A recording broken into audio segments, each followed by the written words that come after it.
Bjarne. Here we are on Facebook Live. Now, I've just been recording a wee story for all the folk over at Scots Radio. But I thought, while we're all set up, I thought I would do another video. Now, I'm just going to introduce my pal here. I should introduce myself first, shouldn't I? Hi. My name is Pauline Cordiner. I am a storyteller for Aberdeen in Scotland, and while all the bairns are off school and quite a lot of the adults stuck at home as well, I thought that I would share another wee story. Now, this is a story especially for any kids that are studying the Vikings. I'm in my Viking gear today. I have to say it's awful comfy. Almost as good as sitting around in your pyjamas all day.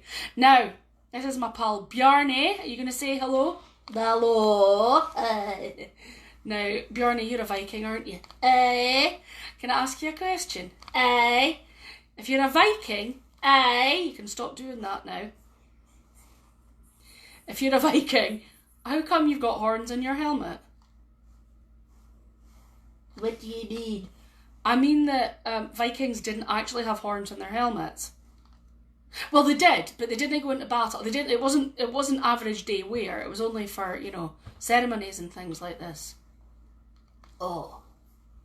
And anyway, Bjarne, you have got black hair, and these are ginger. Oh. Can I take it off? Aye. That's better. You feel better now. Aye. Right, so what story would you like me to tell? Would you like me to do Thor and Loki's visit to the land of the giants? I like that one, aye. Or, what about? That's the one! You're going to sit and listen? Yeah! Right, okay, you're going to sit down there. Make yourself at home. Now, ladies and gentlemen, this is one of my favourite Viking stories. As you can probably picture, Thor, he is the lightning god. It's quite macho, usually portrayed as quite handsome. I don't know why I did just did Sean Connery there. I don't think Sean Connery ever played Thor. Anyway, Thor has one thing. Oh, my backdrop's just fallen down. Excuse me. My backdrop's there because it's the year of coasts and waters, so I've been doing a lot of stories about sea monsters. Anyway, if it comes down again, it's staying down. So, Thor, lightning god. He carries with him something quite famous. It's his hammer, which is also known as Mjolnir. Now, in some stories, he shrinks it down so that he can wear it as a pendant. I quite like that wee detail. But most of the time, I like to picture Thor going to his bed, and instead of having a wee teddy or something, he hugs Mjolnir. And that's what had happened at the start of this story. He'd gone to bed hugging Mjolnir, the hammer that had been given to him by his uncle Loki, which had been made by the ice giants.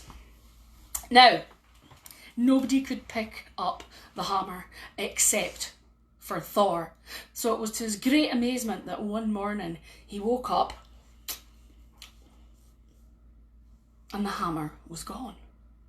Well, immediately he started tearing around Asgard, asking people, "Have you seen my hammer? Have you seen Mjolnir? Where is it?" And nobody had seen it. And of course, who would he suspect but Loki, his uncle, the trickster? He went off and he said to Loki, "Have you seen my hammer? Have you seen Mjolnir?" Loki looked at him with confusion and said, "I can understand why you would think it was me, but no, I have not seen it. Perhaps if we go to Freya, we can borrow something from her and I can go and look for it." So they went to Freya. Freya is Thor's mother, and she owns a cloak which is made out of feathers, and it enables her to fly. So Loki approached her. At first she wasn't willing to give it to Loki, but after a bit of persuasion, when he said, "This is what Thor uses to protect us from the ice giants, we must get it back," she allowed him. Thor put on the cloak of feathers, he stretched his wings and he started to fly. And he flew up and he flew all over Asgard, the land where the gods live. And he flew and he looked, but he saw nothing. Then he came down to Midgard, that's Earth, and he looked everywhere and he looked all of what the humans were doing and what the animals were doing, and he still did not see the hammer. Then he flew to the land of the ice giants, and he flew all the way around the lair of Thrym. Thrym was the king of the ice giants, and he was there in his giant castle, high up in the mountains. And Loki flew round, and he passed the window, and there he saw his hammer, Thor's hammer. Immediately he flew down, and he said to Thor, "What should I do?" "Well, approach him. Ask him why he has my hammer and what does he want."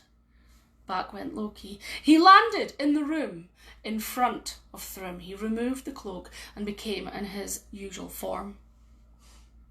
Thrym told him that the only way that Thor would get back his hammer would be if he, Thrym, could marry the beautiful and lovely Freya.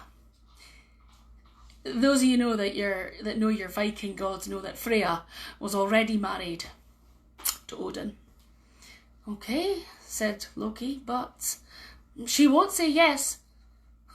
"Well, then Thor does not get back his hammer Mjolnir," said Thrym.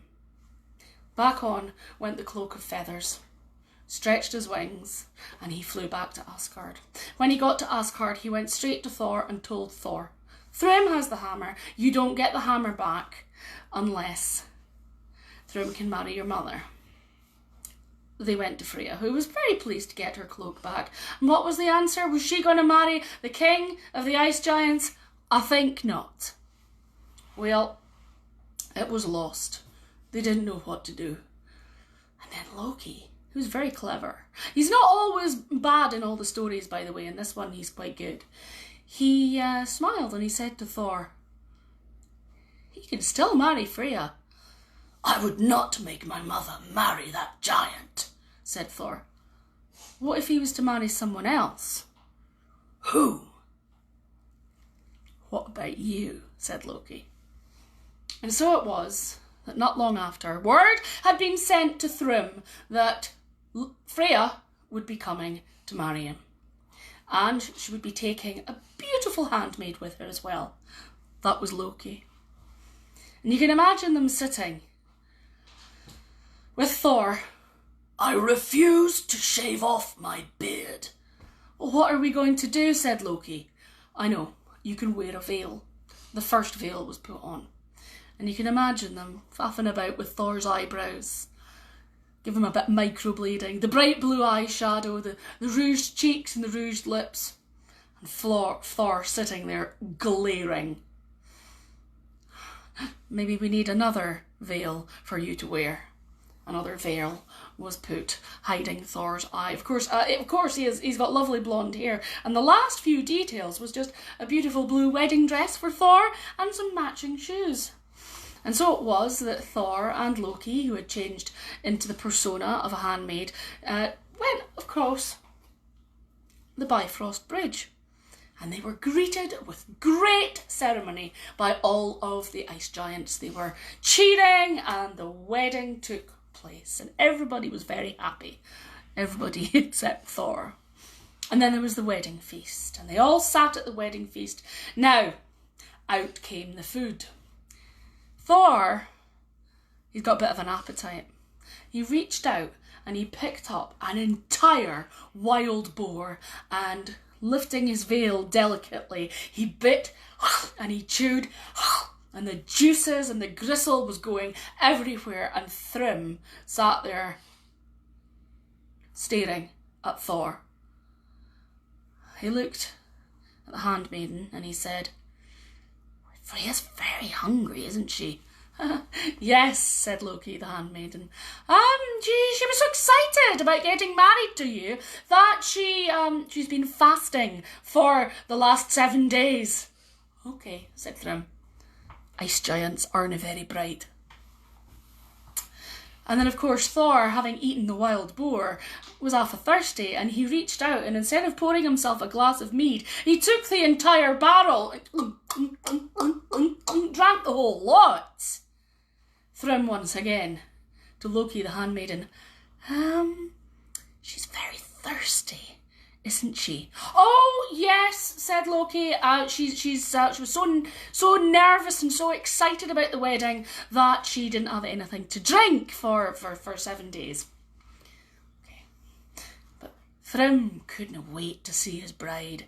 And so, while Thor was gazing around the table, seeing what he could eat or drink next, Thrym reached over and lifted up the veil.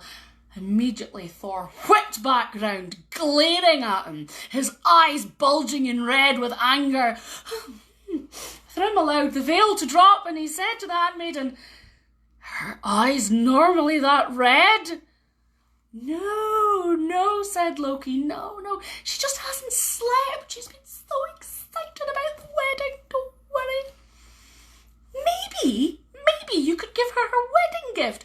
Great idea, said Thrym, and clapping his hands, in came this little wee, it sounds a bit strange, is that an oxymoron? A wee ice giant came in with the pillow, beautiful satin, silky pillow, and on top of that was Mjolnir, the hammer, and the hammer was handed to Thor, who immediately ripped off veil number 1, ripped off veil number 2, and there, with his blue eyeshadow, his beautiful eyebrows, and his red lipsticks, he grabbed the hammer and he brought it crashing down on the wedding banquet table, which immediately splintered. The look of horror and the look of horror and realisation on Thrym's face as again Thor took his hammer and pounded the ground until the whole of Thrym's castle came falling down around him. And at the end of it all, there was Thor and Loki, still in their beautiful dresses and beautiful makeup, standing in amongst the rubble. "If you breathe a single word of this to anyone," said Thor, "I can't say what I'll do." And then taking Loki's hand, he swung Mjolnir in the air, lifted himself all the way up, all the way down into Asgard, where they landed in a very, very busy marketplace. Everyone was staring at them. "Well, what?" said Thor. Loki laughed.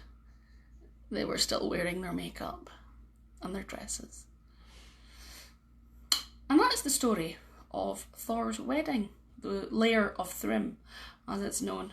And that was just a little wee bonus story because I've just been telling a story for Scots Radio, which I'm sure will be shared very soon.